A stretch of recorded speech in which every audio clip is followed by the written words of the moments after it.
L'actualité, ça continue sous la RTG avec maintenant le point sur l'environnement avec Dieudonné Sidia. Bonsoir Dieudonné. Bonsoir Patrick. Et ce soir, nous allons parler, que dis-je, reparler de la saisie des pointes d'ivoire à l'aéroport international d'Ndjili.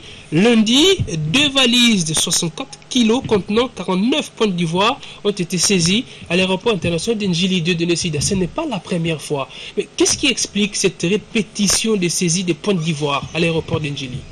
Oui, Patrick, mon frère, j'ai le sentiment de tristesse. J'ai vraiment le sentiment de tristesse et je peux dire mieux, je suis malheureux. Malheureux parce que je constate, malheureusement, que notre pays est pillé. Est pillé. Les ressources naturelles de ce pays sont constamment pillées au vu et au su de tout le monde. Après le minerai, hier on a parlé de coltan, tout ça, parce que c'était pendant le temps de guerre. Aujourd'hui, en temps de paix, les ennemis de la République se sont retournés vers d'autres objectifs. C'est-à-dire piller le corps ou la défense de nos éléphants. Vous savez, l'éléphant, c'est une espèce animale totalement protégée par la loi de la République démocratique du Congo. Là, je dis bien la loi de la République démocratique du Congo. Aujourd'hui, il ne passe pas une semaine, 2 semaines sans qu'on saisisse des points d'ivoire dans nos frontières. Et on constate que vraiment c'est un réseau organisé, c'est une bande organisée par le sujet étranger et aussi avec des complices congolais, ce qui est malheureux. Ce qui est malheureux et nos ressources naturelles sont en train d'être détruites.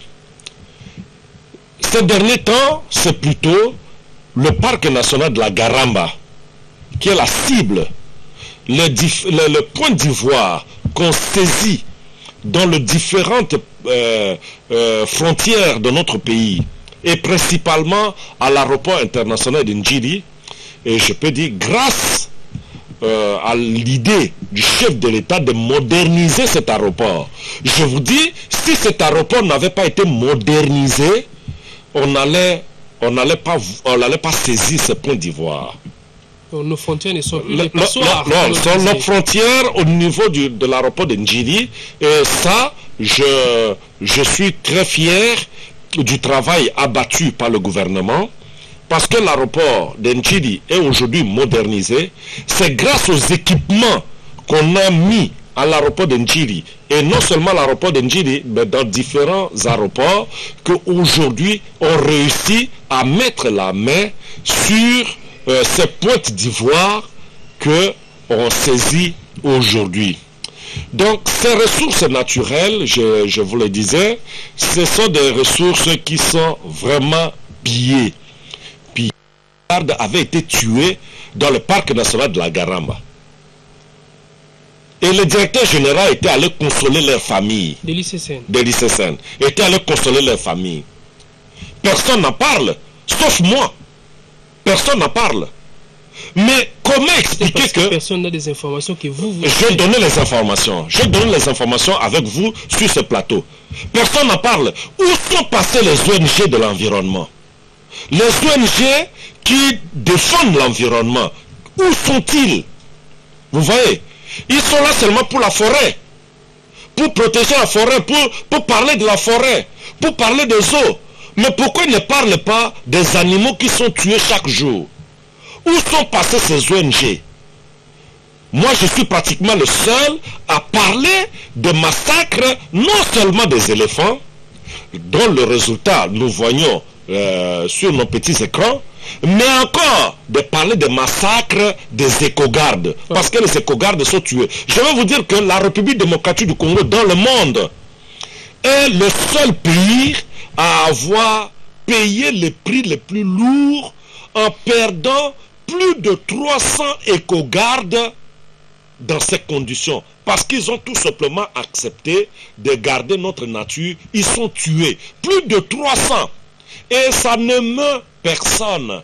Ni les ONG de l'environnement, personne ne meurt personne. Alors, et ça, c'est regrettable, je vous dis. Je suis triste, je suis malheureux. Quand vous voyez ce point d'ivoire, cela veut dire qu'il y a autant d'éléphants tués. Ils sont tués. Oui. Dieudonné Sidia, le trafic, parlons du trafic des points d'ivoire. Est-ce qu'il y a une loi spécifique qui interdit le trafic des points d'ivoire, ou il y a juste cette loi qui protège l'espèce, disons les éléphants? Oui, il y a des lois sur le plan national qui interdit le trafic illicite des trafics, non, pas seulement le trafic illicite, mais tout trafic de points d'ivoire. Tous nos frères qui s'amusent à faire le commerce à Royal, il y a un petit marché à Royal, en ville ici, qui fait le commerce de points d'ivoire. C'est illégal. C'est illégal. C'est la loi qui dit que c'est illégal. À un moment donné, les autorités doivent prendre des mesures pour saisir tout le point d'ivoire vendu au marché royal. Le Kisangani aujourd'hui est devenu le grand marché de trafic d'ivoire. Il faudra qu'on mette fin à ça. La loi du pays l'autorise. La CITES, qui est une convention internationale contre le trafic illicite des espèces animales et végétales, interdit aussi le trafic illicite de points d'ivoire et même végétal. Donc, il y a de lois.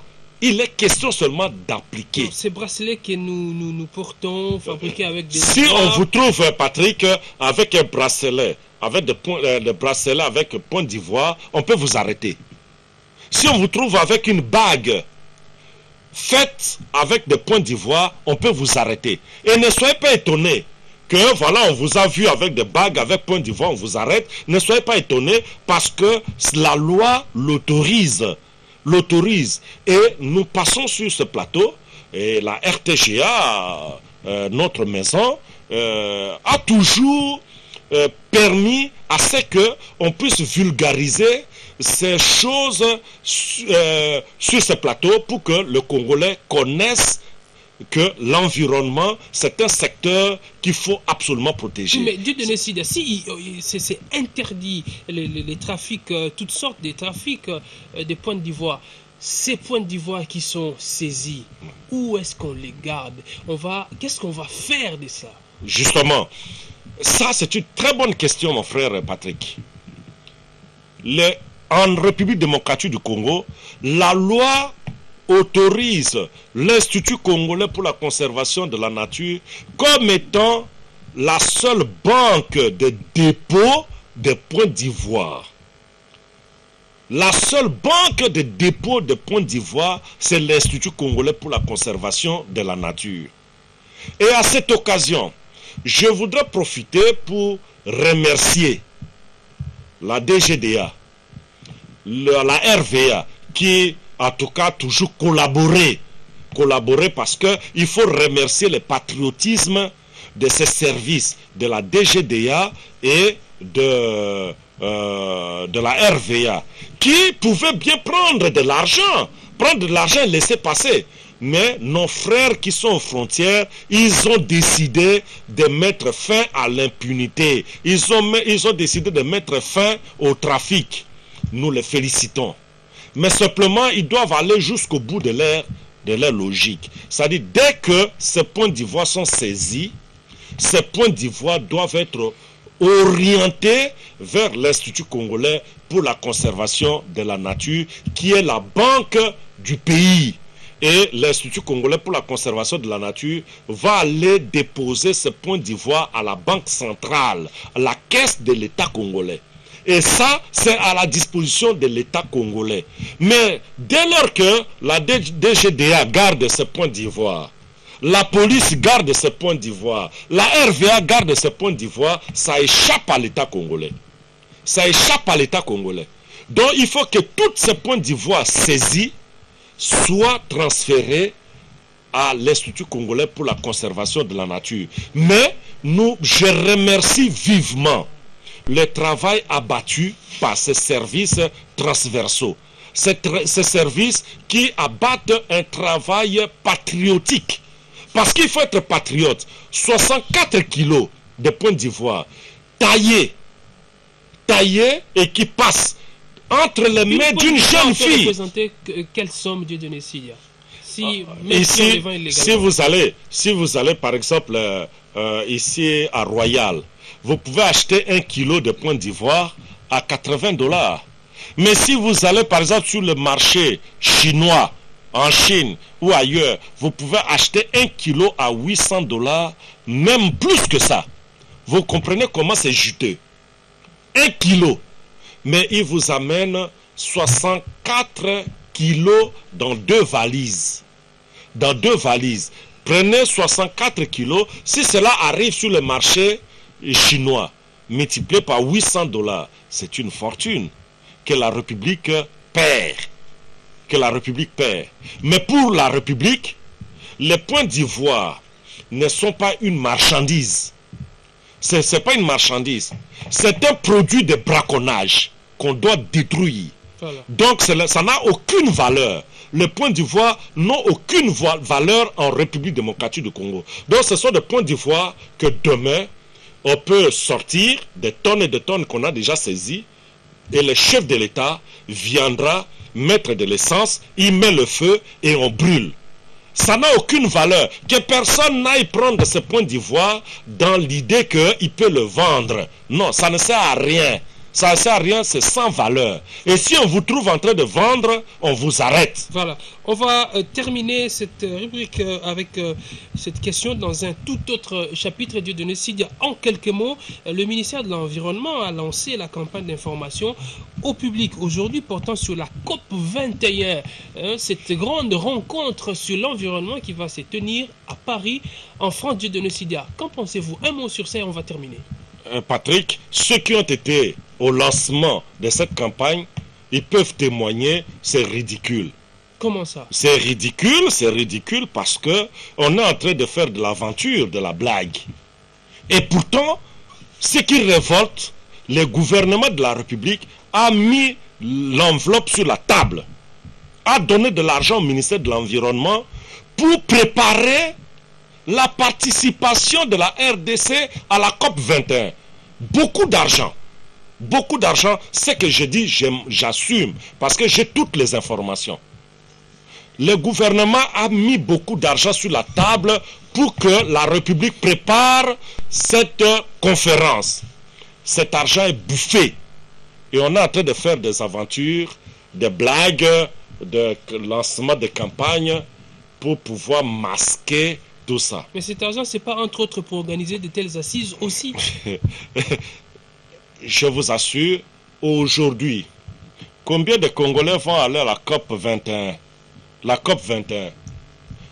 Voilà pourquoi on ne veut pas que le journaliste avisé comme nous puisse aller à la COP 21. On ne veut pas que moi, Dieudonné, j'aille à Paris pour défendre les intérêts de la République démocratique du Congo. On ne veut pas. Et pourtant, la République a mis beaucoup d'argent à la disposition du ministère de l'Environnement. Et on va dire que Dieudonné, il n'y a pas d'argent pour que tu ailles à Paris à la COP 21. Qu'est-ce qui a dit ça? Mais le gouvernement, j'ai des preuves que le gouvernement a donné beaucoup d'argent pour préparer cette COP 21. C'est l'honneur de la République démocratique du Congo. Ça, c'est l'image de la République démocratique du Congo. On devrait aller à cette conférence de Paris avec des journalistes chevronnés dans le secteur de l'environnement, comme moi. Parce que personne ne peut me contester ma compétence dans ce secteur, dans ce pays. Mais malheureusement, on dit qu'il n'y a pas d'argent pour que nous puissions aller à Paris et défendre la République. Mais on va amener des gens qui, malheureusement, qui ne connaissent pas l'environnement. Je vais vous dire une chose, et ça c'est la vérité, on va terminer par là. La conférence de Bonn sur le climat venait de se terminer. Ça venait de se terminer, la conférence de Bonn. À Paris, ce sera juste une question de de déclarations politiques. Mais quand nos délégués sont allés à Bonn, ils n'ont pas été dans la salle. Ils n'ont pas été dans la salle. La République a été défendue par la Tanzanie. Vous imaginez, moi j'ai toutes les informations. Nos délégués qui étaient à Bonn n'étaient pas dans la salle pour parler au nom de la République. Ils n'avaient pas des accréditations. Ils avaient la accréditation, ils avaient tout. Ils ont eu l'argent pour aller défendre la République. Mais ils n'étaient pas dans la salle. C'est la Zambie qui a parlé au nom de la République démocratique du Congo, la Tanzanie. La Tanzanie a parlé au nom de la République démocratique du Congo à Bonn. Vous imaginez? Et vous allez dire qu'à ce moment-là, nous préparons notre participation à la COP 21. Voilà pourquoi on évite des journalistes comme nous, des journalistes informés comme nous. On ne veut pas qu'on nous donne des prises en charge, et pourtant c'est l'argent de la République, l'argent des contribuables congolais. Il faut que nous allions à Paris pour voir qu'est-ce qu'on a dit sur la RDC. Qu'est-ce que la RDC gagne? Quel a été le message de la RDC? Il faut qu'on le sache. Et à notre retour, nous étions à Qatar en 2012. Quand nous sommes rentrés, au pays, nous avions fait la restitution à la RTGA. Nous avions fait la restitution dans le moindre détail. Mais pourquoi ne veut pas que nous puissions aller à Paris, soit disant qu'il n'y a pas d'argent? Mais le gouvernement a mis de l'argent sur la table. Voilà. Où est parti cet argent? On espère que le message de Dieudonné est entendu. Dieudonné Sidia se retrouvera certainement là-bas pour nous amener des informations. Mesdames, Messieurs, on va rappeler les principaux titres de ce journal avant de les boucler. Les travailleurs de la société commerciale des transports et ports ex-Onatra menacent de débrayer réunis à l'Assemblée générale. Ils promettent de lancer le processus de grève ce vendredi si le gouvernement ne retire pas son projet de démembrement de la société. Le budget alloué à la santé sera revu à la hausse. Engagement d'Aubin Minakou devant le directeur exécutif de Gavi Alliance, une organisation partenaire du gouvernement. Le docteur Seth Berkeley a lui aussi exprimé la détermination de Gavi de sauver des vies. Encore une saisie d'ivoire à l'aéroport international de Njili. 2 valises de 64 kg contenant 49 pointes d'ivoire ont été interceptées par les services des douanes. Nous en avons parlé avec Dieudonné Sidia, notre expert des questions environnementales. Vous suivrez demain à 10h sur la RTGA FM, la radio de la RTGA, l'émission Bamoziki Nangai Banchofa, une émission dédiée aux chauffeurs de la RDC, spécialement ce mercredi 4 novembre, en direct de la commune de Kalamou avec John Omanga, Papa na Petit Théo. Tous les chauffeurs sont conviés à l'émission dont la réalisation sera assurée par Esaïe Kitoubou qui s'occupe du cadre de reportage de la RTGA. Les programmes continuent sur notre chaîne, alors ne zappez pas.